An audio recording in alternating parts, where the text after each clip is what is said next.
Tobias. Hi there. Most of your male co-stars have said that they want to play that villainous character.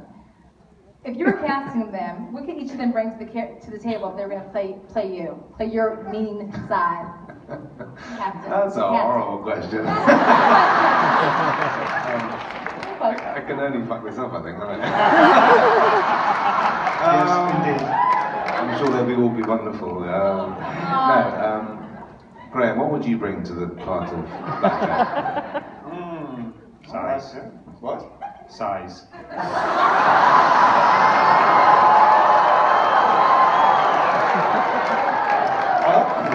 Wow. It's all kicking off up here. Okay, Sam, what would you bring to the part of Blackjack? Size? Well, you definitely can answer that question. What would you bring to the part of Blackjack? I'm sorry, I'm doing your job for you. I'm taking over. Does that answer the question in any way? Okay. Hair. I asked the question because Sam said if there was any character he wanted to play, it was yours. Yeah, I mean, Sam would bring hair to the part. Graham would bring no hair to the part. No hair. That would be the main difference. Gary, what would you bring to the part of Blackjack? I think I'll throw that one back to you. Okay. Heart. Someone's noticed I'm actually just asking the question back again. I'm sure they'd be brilliant. Calves. Okay, well, I'd love to see Gary play Blackjack. That ain't my man. It would be funny, just as a bit of a laugh. It would be great to do it on a day, just all play each other's parts. We'd have to compete to see who plays Claire.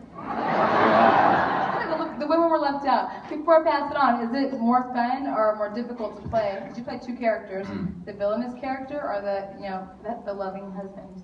I mean, the boring answer is I really enjoy playing the two, but if I was pushed, I suppose it would have to be. I guess it's got to be Jack, isn't it, really? Yeah. Sam, are you ready? You know, a lot of Outlander fans, have been waiting to see that scene. The spanking scene, I'm just going to be honest. The which scene? Spanking. There's a spanking. Scenes in there. Yeah. Did you have to prepare mentally, physically? Like, how do you prepare to do those scenes? Because when you're doing them on set, they're not exactly romantic. They're technical. I'm asking that because we ended with those scenes. Yeah, I'd like to say I was in the gym, but no. We looked at that like we look at it, every other sort of intimate scene or violent scene, and really work on it, work on the script, work with the writers and the directors, and work out what we want the audience to feel and to see. And yeah, it was a hard scenario for us to get our heads around. But ultimately, yeah, he's from a period of time and she's from the future, and they have a completely different moral code. And ultimately, they learn a lesson from each other, and that moves their relationship forward. Through spanking. Through spanking. The only way. I'm going to ask you one more question, because I was supposed to only do one, but I'm going to follow up with this. Now being labeled a sex symbol, which you are, but I saw you a year ago, do you feel like it ever takes away from the acting and the craft? Do you know what I mean? Because you work your butt off. Oh, God, no pun intended. No pun intended. I swear that was so good. But you know, do you ever feel like it takes away from the work?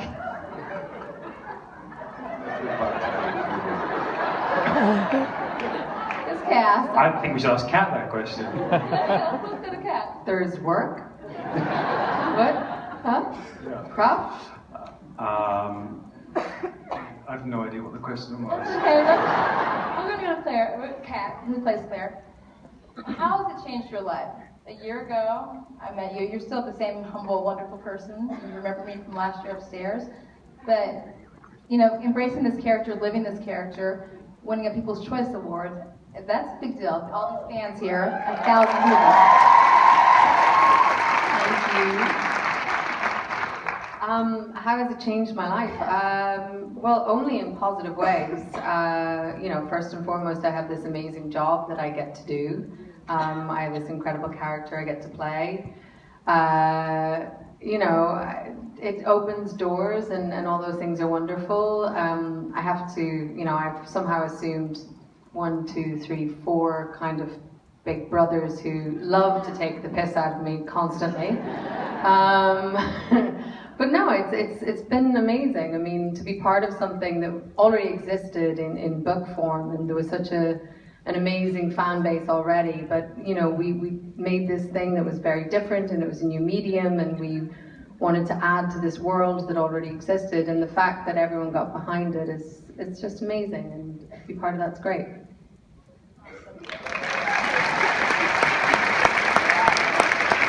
Final question goes to Ron, of course. Ron, filming this for a year the first time, you're going into 9 months this time, winning the People's Choice Award, having so much support from these fans. Has this show exceeded your expectations, and what have you learned that you maybe do differently going into filming? I learned how cold it is in Scotland. So I learned that, you know, I can stand in layers of Gore-Tex and still shiver in the middle of the night up to your ankles in mud and look over at the camera crew, and there'll be a young lady there in shirt sleeves who doesn't care, because they make them tough in Scotland. Yeah. You know, at the beginning of any project, you sort of hope and dream, or at least I do, that, oh, this is the one, this is going to be something that, you know, people love, and you're going to have red carpets and premieres, and it's going to be fantastic, and, you know, it doesn't always work that way.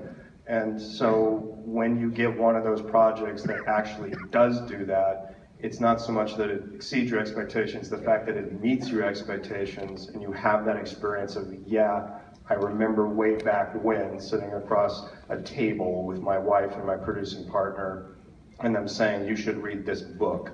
And even then you go, well, maybe that'll be the book, maybe that'll be the thing, and it'll be something special, and you always have that hope.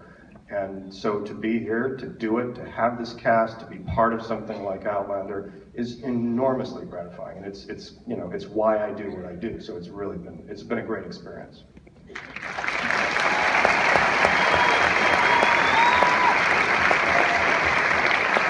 Before we wrap it up, I have 2 things I need to do. I need to give it up to you all, the fans, the audience that are so supportive of the book, of the series. This is awesome that you all came from all around the world. So thank you. Thank you. Thank you all very much. We got hardworking stars team. And of course, the last thing I have to do is E-News style, which apparently is your style. Let's do a lightning round of your favorite scotch. Half of us didn't get the message, but you know, E-News, our family, we love Outlander. We love it all, so let's do a lightning round. You ready? I know you're ready. Scotch? Yeah. Always. Oh, God, it's a list, man. Yeah. Yeah. Just one. So you Just should one. try Highland Park, you should try Bowmore, you should try Glenlivet and Macallan, you should try them all. And you know what, I'll tell you a really good thing to do. Seriously. This is not like This is really seriously good advice. On Saturdays, when Outlander's on at Stars, get yourself a good malt whiskey. Yeah. Turn the phone off. Light a candle, no other lights. Have a malt whiskey. Outlander. Hey, what more do you need? There you go.